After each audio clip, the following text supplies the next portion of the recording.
Жакында эле казакстандык Илимпоз Жаксылык Сабитовдон чылуундарга алдаткан 24 000 долларын кайтарып алганы айтылып жаткан видеосу тарады. Ал ушунчалык чындыкка окшоп жасалган, бирок бул дипфейк. Видеону жакшылап угуп көрүңүз. Да, была история, меня обманули по телефону методом инвестиций. Я инвестировал и вывести не смог, потерял 24 тысячи долларов. И что ты делал? Просто взял и забил?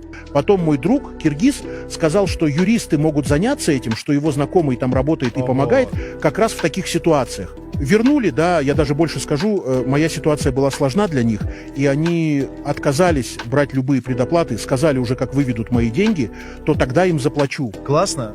Мошенники в шоке, наверное. Адвокатура Киргизской республики могу рекомендовать лично, так как мне они помогли. Тасмада блогер, ютубер Эрик Абдыкалыков да сүйлөгөн.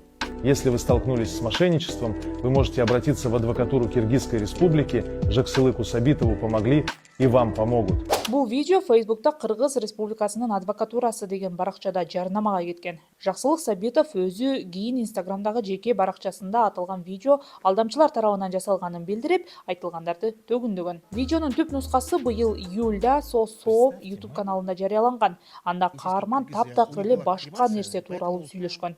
Тагыраагы Жаксылык Сабитов кыргыздардын келип чыгышы, ДНК, санжира, советтик мифтер жөнүндө кыргызстандык блогерлер Эрик Абдыкалыков жана Мээрим Төлөпберген менен маек курган. То есть он руководил этим улусом, и, скорее всего, его потомки живут среди современных кыргызов. Ал эми Эрик Абдыкалыков болсо адвокатураны эмес, Т-банкты жарнамалаган. Одной из таких карт является дебетовая карта Black от Т-банка. Видеону жайылткан баракчага анализ кыла турган болсок, ушул жылдын 15 августунда ачылган. Элди ишендириш үчүн Кыргызстандын чыныгы адвокатурасынын эмблемаларын колдонушкан. Ал жерде компаниянын сайтынын шилтемеси да жайгаштырылган. Анда онлайн түрдө арыз толтуруу сунушталат. Система сиздин жеке маалыматтарыңызды сурайт. Т-медиа маалымат коопсуздугу үчүн жарандарга аны толтурууну сунуштабайт. Негизи Кыргыз Республикасынын адвокатурасынын баракчасы мындай көрүнөт. Анын 3000ге жакын катталуучусу бар. Иш-чараларын байма-бай чыгарып турат. Буга чейин компания шылуундар алардын атын жамынып, логотиптерин колдонуп, фейк маалымат таратышканын эскертишкен. Жарандарды аларга ишенбөөгө чакырган.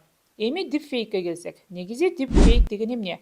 Дипфейк бул жасалма интеллекттин жардамы менен даярдалган аудио же видео ролик. Ушундай жол менен саясатчыларга, белгилүү адамдарга каалаган сөздөрдү сүйлөтүп, алар кылбаган нерсени кылгандай кылып көрсөтүп койсо болот. Тилекке каршы жасалма интеллект пайда гана алып келбесең, коркунуч да жаратууда. Кыргызстанда эле эмес, дүйнөдө белгилүү инсандардын сүрөт, үндөрүн жасап, өз максаттарын көздөгөндөр көбөйдү.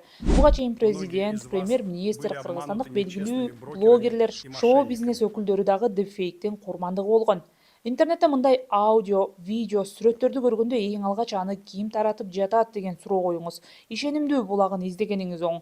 Эң башкысы бир эле видео же сүрөттү көрүп, чечим чыгарбай башка сайттардан, башка булактардан маалыматты текшерүү кажет.